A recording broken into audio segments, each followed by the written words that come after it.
All right, welcome back to another episode of Mike Reads. Today we'll be continuing in our series on Adam Smith's The Wealth of Nations with Book 2, Chapter 5, of the different employment of capitals.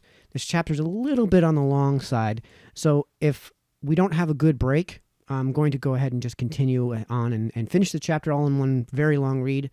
If there is a good stopping point halfway through-ish, I'm going to go ahead and stop and break this up into two reads.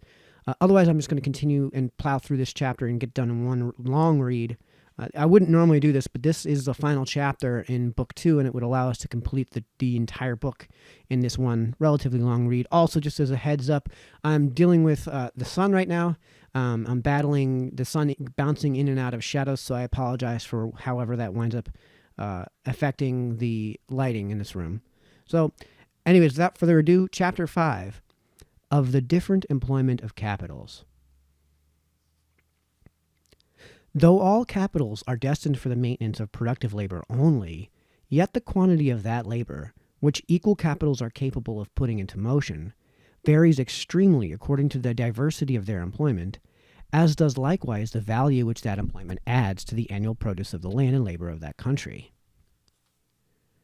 A capital may be employed in 4 different ways.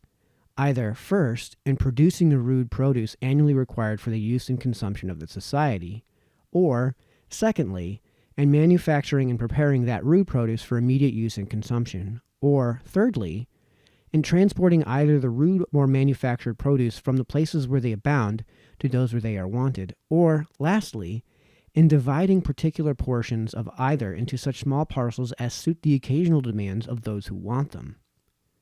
In the first way are employed the capitals of all those who undertake the improvement or cultivation of lands, mines, or fisheries. In the second, those of all master manufacturers. In the third, those of all wholesale merchants. And in the fourth, those of all retailers. It is difficult to conceive that a capital should be employed in any way which may not be classed under some one or other of these 4. Each of those 4 methods of employing a capital is essentially necessary either to the existence or extension of the other 3, or to the general conveniency of the society. Unless a capital was employed in furnishing rude produce to a certain degree of abundance, neither manufactures nor trade of any kind could exist. Unless a capital was employed in manufacturing that part of the rude produce which requires a good deal of preparation before it can be fit for use and consumption, it either would never be produced because there could be no demand for it, or if it was produced spontaneously, it would be of no value in exchange, and could add nothing to the wealth of the society. Unless a capital was employed in transporting either the rude or manufactured produce from the places where it abounds to those where it is wanted, no more of either could be produced than was necessary for the consumption of the neighborhood. The capital of the merchant exchanges the surplus produce of one place for that of another, and thus encourages the industry and increases the enjoyments of both. Unless a capital was employed in breaking and dividing certain portions, either of the rude or manufactured produce, into small parcels as suit the occasional demands of those who want them, every man would be obliged to purchase a greater quantity of the goods he wanted than his immediate occasions required. If there was no such trade as a butcher, for example, every man would be obliged to purchase a whole ox or a whole sheep at a time. This would generally be inconvenient to the rich, and much more so to the poor. If a poor workman was obliged to purchase a month's or 6 months' provisions at a time, a great part of the stock which he employs as a capital in the instrument of his trade, or in the furniture of his shop, and which yields him a revenue, he would be forced to place in that part of his stock which is reserved for immediate consumption, and which yields him no revenue. Nothing can be more convenient for such a person than to be able to purchase his subsistence from day to day, or even from hour to hour as he wants it. He is thereby enabled to employ almost his whole stock as a capital. He is thus enabled to furnish work to a greater value, and the profit, which he makes by it in this way, much more than compensates the additional price which the profit of the retailer imposes upon the goods. The prejudices of some political writers against shopkeepers and tradesmen are altogether without foundation. So far is it from being necessary either to tax them or to restrict their numbers, that they can never be multiplied so as to hurt the public, though they may so as to hurt one another. The quantity of grocery goods, for example, which can be sold in a particular town, is limited by the demand of that town and its neighborhood.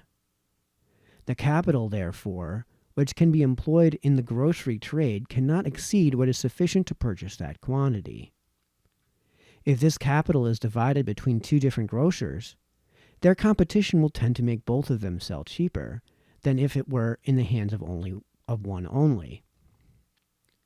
And if it were divided among 20, their competition would be just so much the greater, and the chance of their combining together in order to raise the price just so much the less. Their competition might perhaps ruin some of themselves, but to take care of this is the business of the parties concerned, and it may safely be trusted to their discretion. It can never hurt either the consumer or the producer.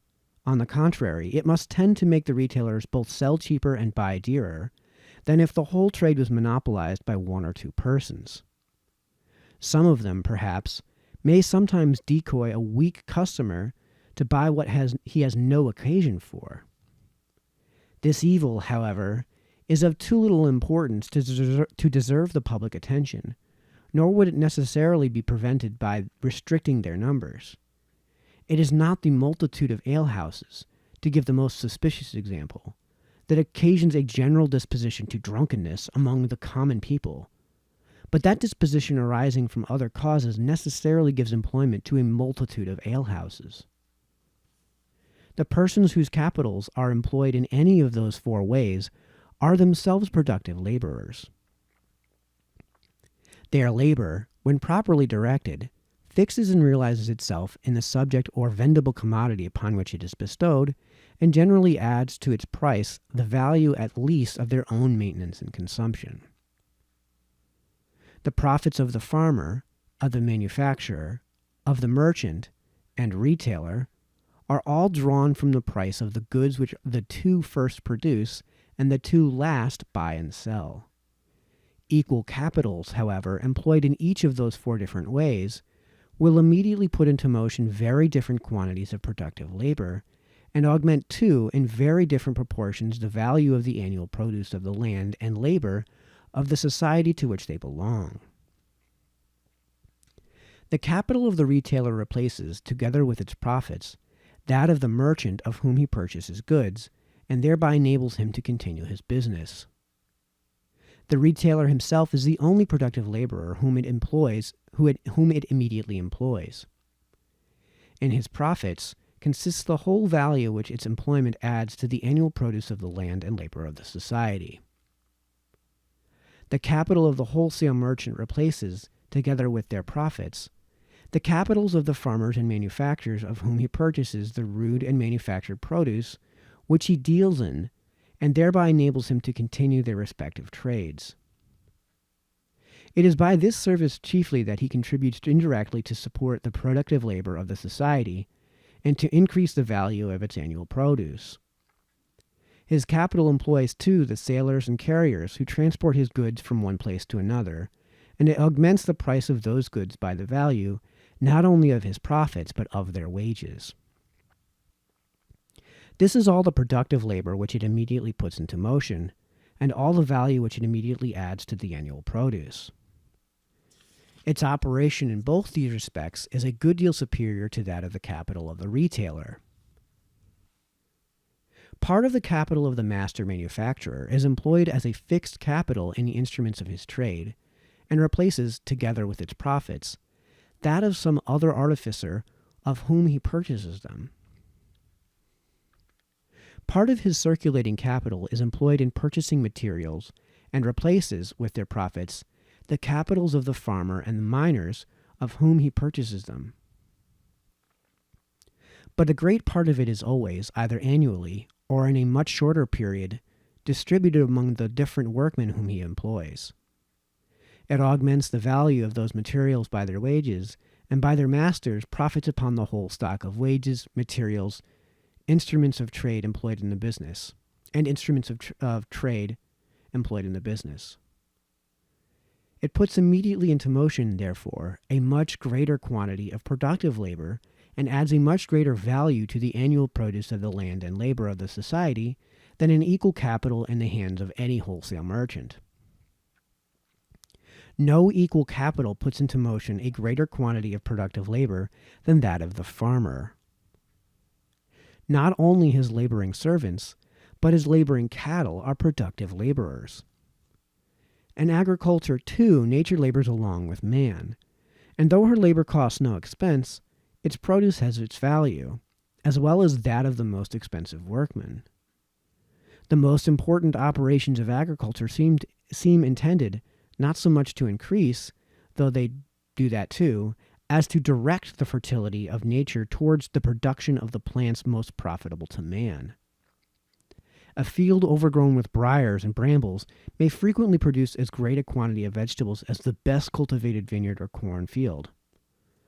Planting and tillage frequently regulate more than they animate the active fertility of nature, and after all their labor, a great part of the work always remains to be done by her. The laborers and laboring cattle, therefore, employed in agriculture, not only occasion, like the workmen in manufactures, the reproduction of a value equal to their own consumption, or to the capital which employs them, together with its owner's profits, but of a much greater value. Over and above the capital of the farmer and all its profits, they regularly occasion the reproduction of the rent of the landlord. This rent may be considered as the produce of those powers of nature, the use of which the landlord lends to the farmer. It is greater or smaller according to the supposed extent of those powers, or in other words, according to the supposed natural or improved fertility of the land. It is the work of nature which remains after deducting or compensating everything which can be regarded as the work of man. It is seldom less than a fourth, and frequently more than a third of the whole produce. No equal quantity of productive labor employed in manufactures can ever occasion so great a reproduction. In them nature does nothing. Man does all. And the reproduction must always be in proportion to the strength of the agents that occasion it. The capital employed in agriculture, therefore, not only puts into motion a greater quantity of productive labor than any equal capital employed in manufactures, but in proportion too to the quantity of productive labor which it employs, it adds a much greater value to the annual produce of the land and labor of the country, to the real wealth and revenue of its inhabitants. Of all the ways in which a capital can be employed, it is by far the most advantageous to the society.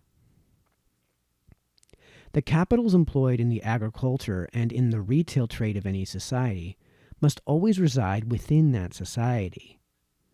Their employment is confined almost to a precise spot, to the farm and to the shop of the retailer. They must generally, too, though there are some exceptions to this, belong to resident members of the society. The capital of a wholesale merchant, on the contrary, seems to have no fixed or necessary residence anywhere, but may wander about from place to place according as it can either buy cheap or sell dear. The capital of the manufacturer must no doubt reside where the manufacture is carried on, but where this shall be is not always necessarily determined. It may frequently be at a great distance both from the place where the materials grow and from that where the complete manufacture is consumed. Lyons is very distant both from the places which afford the materials of its manufactures and from those which consume them. The people of fashion in Sicily are clothed in silks made in other countries, from the materials which their own produces. Part of the wool of Spain is manufactured in Great Britain, and some part of that cloth is afterwards sent back to Spain. Whether the merchant whose capital exports Whether the merchant whose capital exports the surplus produce of any society be a native or a foreigner is of very little importance. If he is a foreigner, the number of their productive laborers is necessarily less than if he had been a native by one man only, and the value of their annual produce by the profits of that one man. The sailors or carriers whom he employs may still belong indifferently either to his country, or to their country, or to some third country, in the same manner as if he had been a native. The capital of a foreigner gives a value to their surplus produce equally with that of a native by exchanging it for something for which there is a demand at home. It as effectually replaces the capital of the person who produces that surplus, and as effectually enables him to continue his business. The service by which the capital of a wholesale merchant chiefly contributes to support the productive labor, and to augment the value of the annual produce of the society to which he belongs. It is of more consequence that the capital of the manufacturer should reside within the country. It necessarily puts into motion a greater quantity of productive labor, and adds a greater value to the annual produce of the land and labor of the society. It may, however, be very useful to the country, though it should not reside within it. The capitals of the British manufacturers, who work up the flax and hemp annually imported from the coasts of the Baltic, are surely very useful to the countries which produce them. Those materials are a part of the surplus produce of those countries which, unless it was annually exchanged for something which is in demand there, would be of no value and would soon cease to be produced. The merchants who export it replace the capitals of the people who produce it, and thereby encourage them to continue the production, and the British manufacturers replace the capitals of those merchants. A particular country, in the same manner as a particular person, may frequently not have capital sufficient both to improve and cultivate all its lands, to manufacture and prepare their whole rude produce for immediate use and consumption, and to transport the surplus part either of the rude or manufactured produce to those distant markets where it can be exchanged for something for which there is a demand at home. The inhabitants of many different parts of Great Britain have not capital sufficient to improve and cultivate all their lands. The wool of the southern countries of Scotland is, a great part of it, after a long land carriage through very bad roads, manufactured in Yorkshire for want of a capital to manufacture it at home. There are many little manufacturing towns in Great Britain, of which the inhabitants have not capital sufficient to transport the produce of their own industry to those distant markets where there is demand and consumption for it. If there are any merchants among them, they are properly only the agents of wealthier merchants who reside in some of the greater commercial cities. When the capital of any country is not sufficient for all those three purposes, in proportion as a greater share of it is employed in agriculture, the greater will be the quantity of productive labor which it puts into motion within the country, as will likewise be the value which its employment adds to the annual produce of the land and labor of the society. After agriculture, the capital employed in manufactures puts into the motion the greatest quantity of productive labor and adds the greatest value to the annual produce. That which is employed in the trade of exportation has the least effect of any of the three. The country, indeed, which has not capital sufficient for all those three purposes, has not arrived at that degree of opulence for which it seems naturally destined. To attempt, however, prematurely and with an insufficient capital to do all the three, is certainly not the shortest way for a society, no more than it would be for an individual, to acquire a sufficient one. The capital of all the individuals of a nation has its limits in the same manner as that of a single individual, and is capable of executing only certain purposes. The capital of all the individuals of a nation is increased in the same manner as that of a single individual, by their continually accumulating and adding to it whatever they save out of their income. It is likely to increase the fastest, therefore, when it is employed in the way that affords the greatest revenue to all the inhabitants of the country, as they will thus be enabled to make the greatest savings. But the revenue of all the inhabitants of the country is necessarily in proportion to the value of the annual produce of their land and labor. It has been the principal cause of the rapid progress of our American colonies towards wealth and greatness that almost their whole capitals have hitherto been employed in agriculture. They have no manufactures, those household and coarser manufactures excepted which necessarily accompany the progress of agriculture, and which are the work of the women and children in every private family. The greater part both of the exportation and coasting trade of America is carried on by the capitals of merchants who reside in Great Britain. Even the stores and warehouses from which goods are retailed in some provinces, particularly in Virginia and Maryland, belong many of them to merchants who reside in the mother country, and afford one of the few instances of the retail trade of a society being carried on by the capitals of those who are not resident members of it. Were the Americans, either by combination or by any other sort of violence, to stop the importation of European manufactures, and, by thus giving a monopoly to such of their own countrymen as could manufacture the like goods, divert any considerable part of their capital into this employment, they would retard instead of accelerating the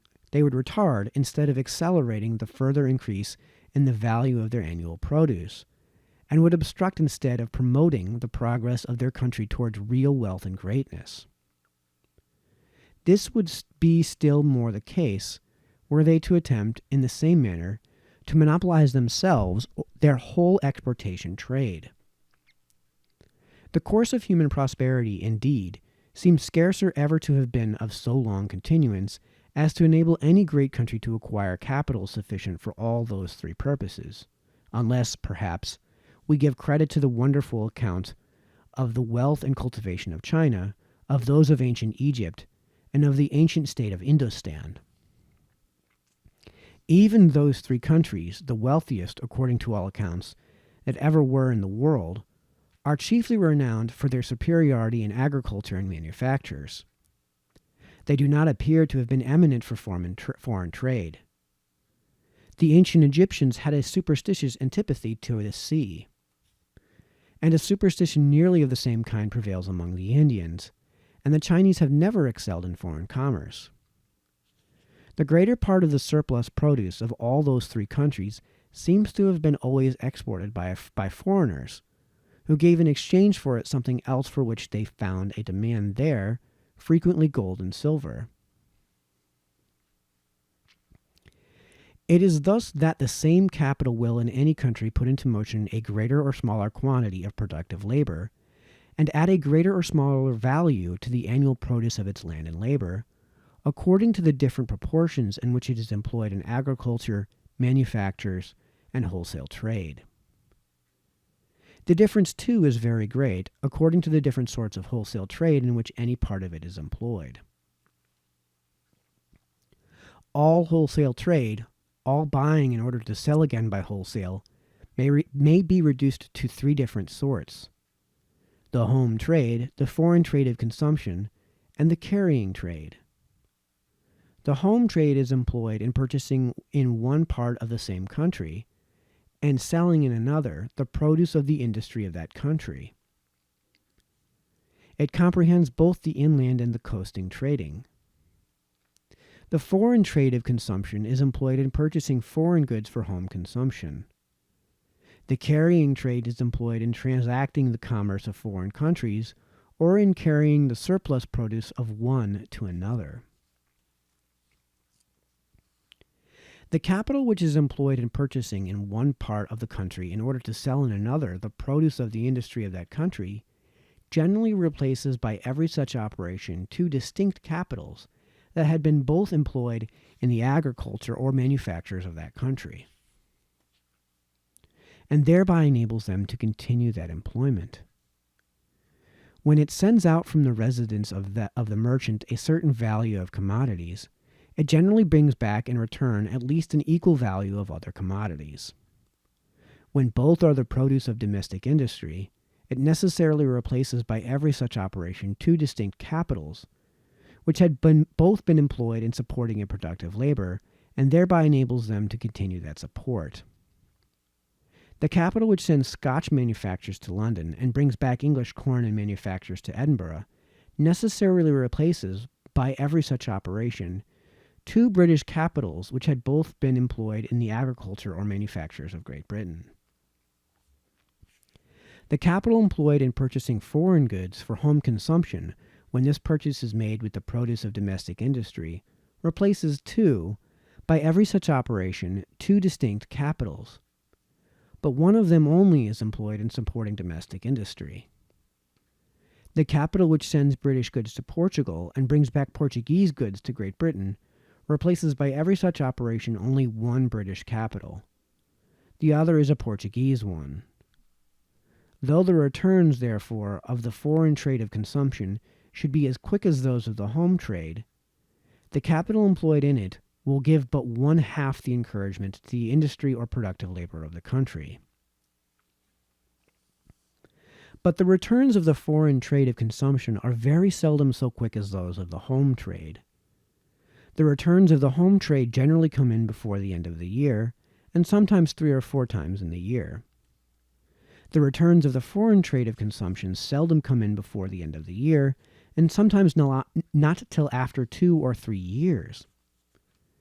A capital, therefore, employed in the home trade will sometimes make 12 operations, or be sent out and returned 12 times, before a capital employed in the foreign trade of consumption has made one.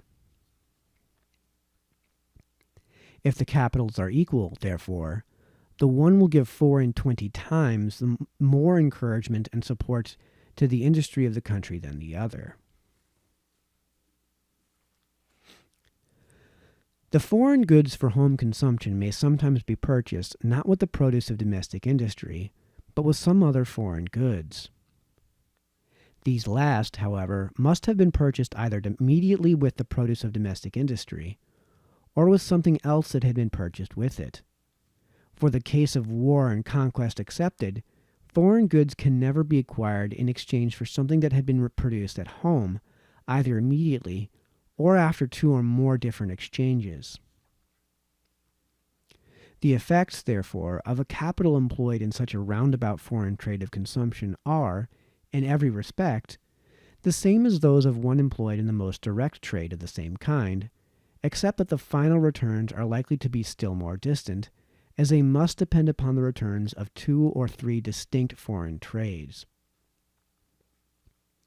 If the flax and hemp of Riga are purchased with the tobacco of Virginia, which had been purchased with British manufactures, the merchant must wait for the returns of two distinct foreign trades before he can employ the same capital in repurchasing a like quantity of British manufactures. If the tobacco of Virginia had been purchased not with British manufactures, but with the sugar and rum of Jamaica which had been purchased with those manufactures, he must wait for the returns of 3. If those 2 or 3 distinct foreign trades should happen to be carried on by 2 or 3 distinct merchants, of whom the second buys the goods imported by the first, and the third buys those imported by the second, in order to export them again, each merchant indeed will in this case receive the returns of his own capital more quickly, but the final returns of the whole capital employed in the trade will be just as slow as ever. Whether the whole capital employed in such a roundabout trade belong to one merchant or to 3 can make no difference with regard to the country, though it may with regard to the particular merchants. 3 times a greater capital must in both cases be employed, in order to exchange a certain value of British manufactures for a certain quantity of flax and hemp, than would have been necessary had the manufactures and the flax and hemp have been directly exchanged for one another. The whole capital employed, therefore, in such a roundabout foreign trade of consumption will generally give less encouragement and support to the productive labor of the country than an equal capital employed in a more direct trade of the same kind. Whatever be the foreign commodity with which the foreign goods for home consumption are purchased, it can occasion no essential difference either in the nature of the trade or in the encouragement and support which it can give to the productive labor of the country from which it is carried on. If they are purchased with the gold of Brazil, for example, or with the silver of Peru, this gold and silver, like the tobacco of Virginia, must have been purchased with something that either was the produce of the industry of the country or that had been purchased with something else that was so. So far, therefore, as the productive labor of the country is concerned, the foreign trade of consumption which is carried on by means of gold and silver has all the advantages and all the inconveniencies of any other equally roundabout foreign trade of consumption, and will replace just as fast or just as slow the capital which is immediately employed in supporting that productive labor. It seems even to have one advantage over any other equally roundabout foreign trade. The transportation of those metals from one place to another, on account of their small bulk and great value, is less expensive than that of almost any other foreign goods of equal value. Their freight is much less, and their insurance not greater, and no goods, besides, are less liable to suffer by the carriage. An equal quantity of foreign goods, therefore, may frequently be purchased with a smaller quantity of the produce of domestic industry by the interventions of gold and silver than by that of any other foreign goods. The demand of the country may frequently, in this manner, be supplied more completely and at a smaller expense than in any other. Whether, by the continual exportation of those metals, a trade of this kind is likely to impoverish the country from which it is carried on, in any other way, I shall have occasion to examine at greater length hereafter. That part of the capital of any country which is employed in the carrying trade is altogether withdrawn from porting the productive labor of that particular country to support that of some foreign countries. Though it may replace by every operation two distinct capitals, yet neither of them belongs to that particular country.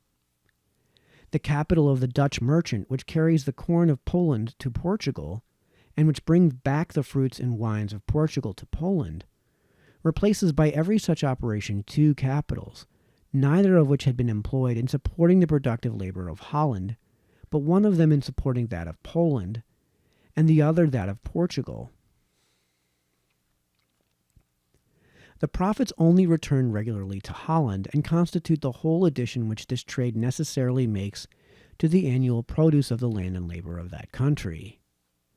When, indeed, the carrying trade of any particular country is carried on with the ships and sailors of that country, that part of the capital employed in it which pays the freight is distributed among and puts into motion a certain number of productive laborers of that country.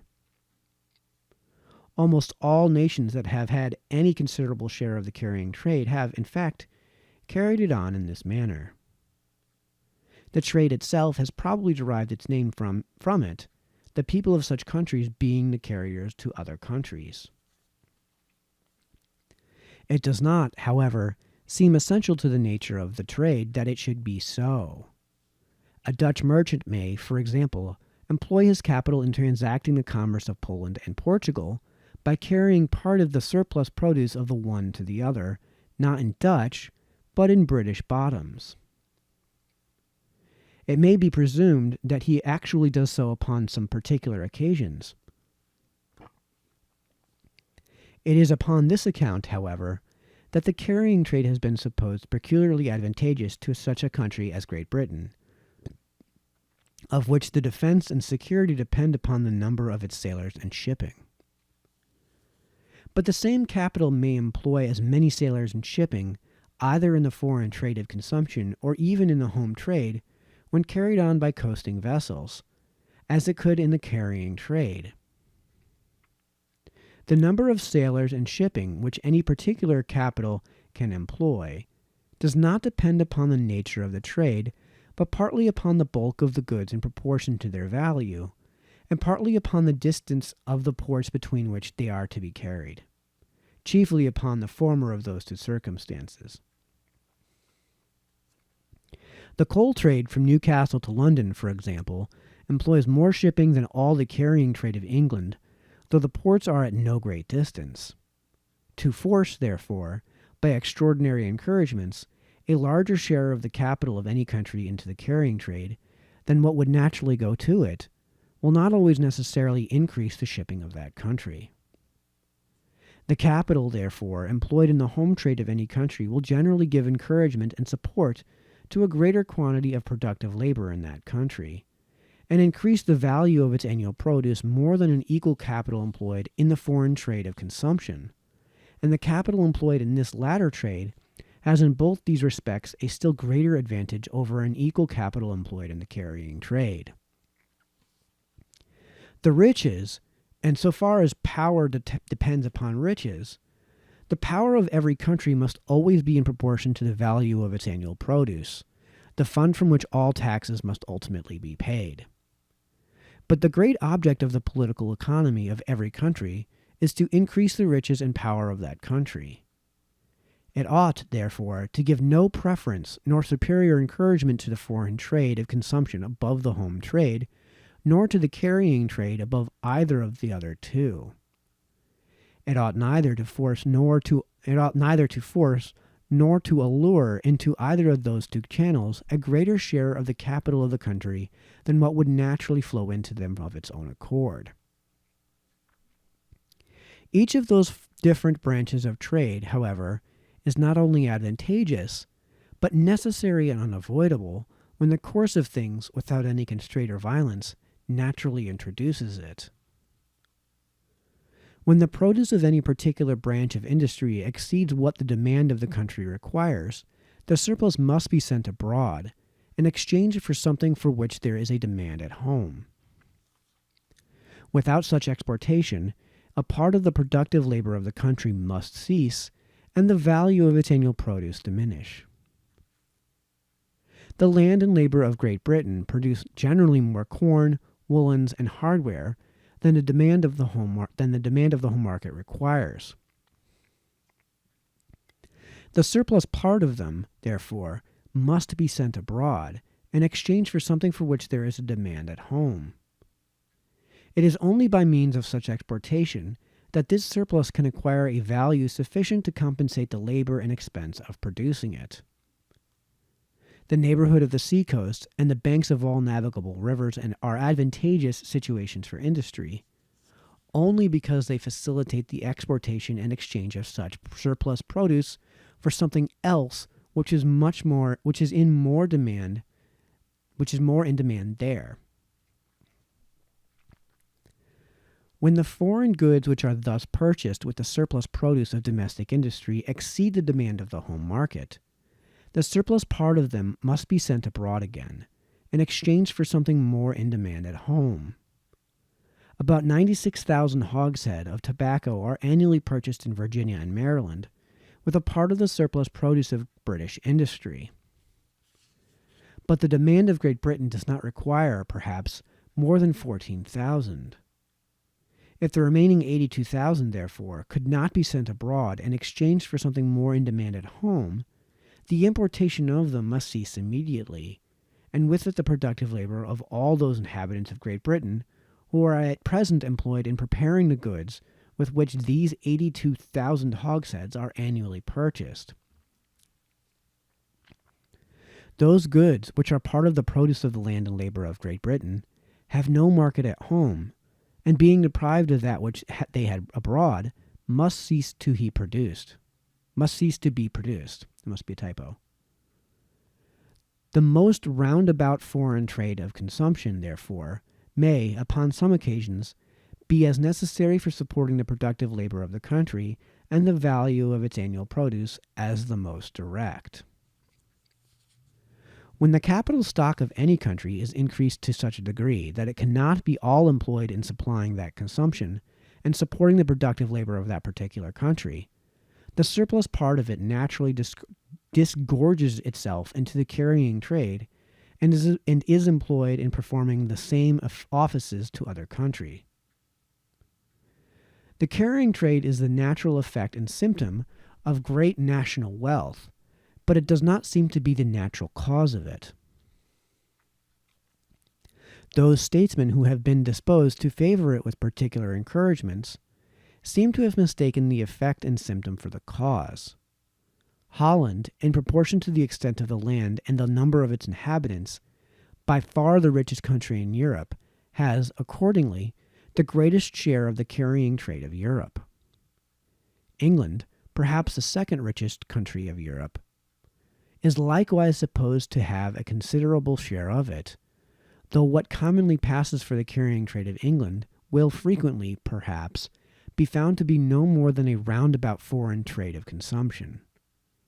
Such are, in a great measure, the trades which carry the goods of the East and West Indies and of America to different European markets. Those goods are generally purchased either immediately with the produce of British industry or with something else which had been purchased with that produce, and the final returns of those trades are generally used or consumed in Great Britain. The trade which is carried on in British bottoms between the different ports of the Mediterranean, and some trade of the same kind carried on by British merchants between the different ports of India, make, perhaps, the principal branches of what is properly the carrying trade of Great Britain. The extent of the home trade and of the capital which can be employed in it is necessarily limited by the value of the surplus produce of all those distant places within the country which have occasion to exchange their respective productions with one another. That of the foreign trade of consumption by the value of the surplus produce of the whole country and of what can be purchased with it. That of the carrying trade by the value of the surplus produce of all the different countries in the world. Its possible extent, therefore, is in a manner infinite in comparison of that of the other two, and is capable of absorbing the greatest capitals. The consideration of his own private profit is the sole motive which determines the owner of any capital to employ it either in agriculture, in manufactures, or in some particular branch of the wholesale or retail trade. The different quantities of productive labor which it may put into motion, and the different values which it may add to the annual produce of the land and labor of the society, according as it is employed in one or other of those different ways, never enter into his thoughts. In countries, therefore, where agriculture is the most profitable of all employments, and farming and improving the most direct roads to a splendid fortune, the capitals of individuals will naturally be employed in the manner most advantageous to the whole society. The profits of agriculture, however, seem to have no superiority over those of other employments in any part of Europe. Projectors, indeed, in every corner of it, have within these few years amused the public with most magnificent accounts of the profits to be made by the cultivation and improvements of land. Without entering into any particular discussion of their calculations, a very simple observation may satisfy us that the result of them must be false. We see every day the most splendid fortunes that have been acquired in the course of a single life by trade and manufactures, frequently from a very small capital, sometimes from no capital. A single instance of such a fortune acquired by agriculture in the same time and from such a capital has not, perhaps, occurred in Europe during the course of the present century. In all the great countries of Europe, however, much good land still remains uncultivated, and the greater part of what is cultivated is far from being improved to the degree of which it is capable. Agriculture, therefore, is almost everywhere capable of absorbing a much greater capital than has ever yet been employed in it. What circumstances in the policy of Europe have given the trades which are carried on in towns so great an advantage over that which is carried on in the country, that private persons frequently find it more for their advantage to employ their capitals in the most distant carrying trades of Asia and America, than in the improvement and cultivation of the most fertile fields in their own neighborhood, I shall endeavor to explain at full length in the 2 following books. Okay, so that concludes Book 2, Chapter 5, and concludes as well Book 2. Our next read will begin with Chapter 1 within Book 3. Book 3 entitled Of the Different Progress of Opulence in Different Nations, and Chapter 1 entitled Of the Natural Progress of Opulence. So until the next time, this has been Mike, signing off.